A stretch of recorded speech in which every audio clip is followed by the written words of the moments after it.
Welcome to The Wong Reviewer. My name is Will, where I do tech unboxing, tech reviews, and tech tutorials. And Fujifilm users have been anxiously waiting for a software to turn their Fujifilm cameras into webcams for video conferencing needs. In today's episode, we're going to compare the Fujifilm webcam driver versus using the Cam Link 4K capture card. As you're watching and you find the video helpful, please remember to give it a thumbs up and consider subscribing to my channel for similar content. So without further ado, let's get into it. The Fuji X driver is a free download. I'll leave a link in the description below. The Elgato Cam Link 4K capture card costs $185 Canadian or $129 USD. The issue is it's currently sold out everywhere, and places that do have them have inflated the prices to take advantage of consumers.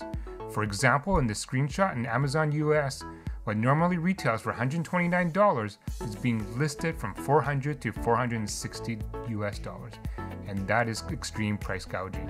Fuji X driver is only compatible with Windows 10 and 64-bit operating system, whereas the Elgato Cam Link is compatible with both Windows and Mac users. And for Macs, it has to be a 10.2 or later version, so the Fuji X driver is leaving those Mac users out in the cold. Fuji X driver version 1.0.0 is the only compatible with a small number of Fuji X cameras. And what's weird is on the driver page it gives me an error, and I actually had to Google to figure out which was compatible. Here's a side-by-side comparison between the Fuji X Webcam versus the Cam Link 4K. The Cam Link 4K can support 14 Fuji X cameras versus 9 by the native X Webcam application. The Fuji X driver cannot adjust the ISO and aperture on the fly. You have to turn off your video conference, or in my case my Zoom sessions, make the adjustments, and then restart or relog into the conference to see if the settings were correct. And I can find this very, very annoying. On the Cam Link, I can adjust the ISO and aperture on the fly without having to close the session. So having that real-time feedback is excellent.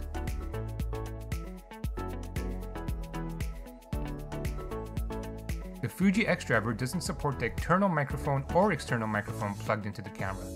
This is not unusual, as most third-party webcams don't have built-in microphones anyway. So you have to rely on the mics plugged into your desktop or an internal laptop mic.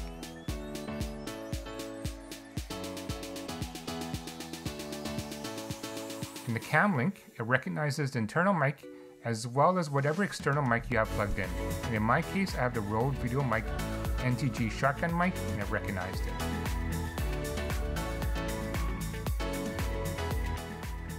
Both the Fuji X driver and Elgato Cam Link will allow you to use the film simulation.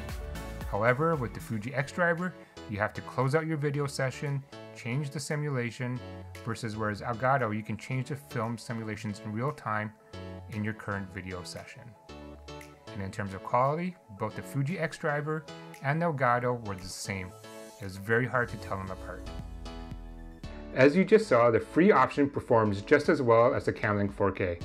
The only downside I saw is you have to close your video meeting every time you want to make adjustments to either the ISO or shutter of your camera.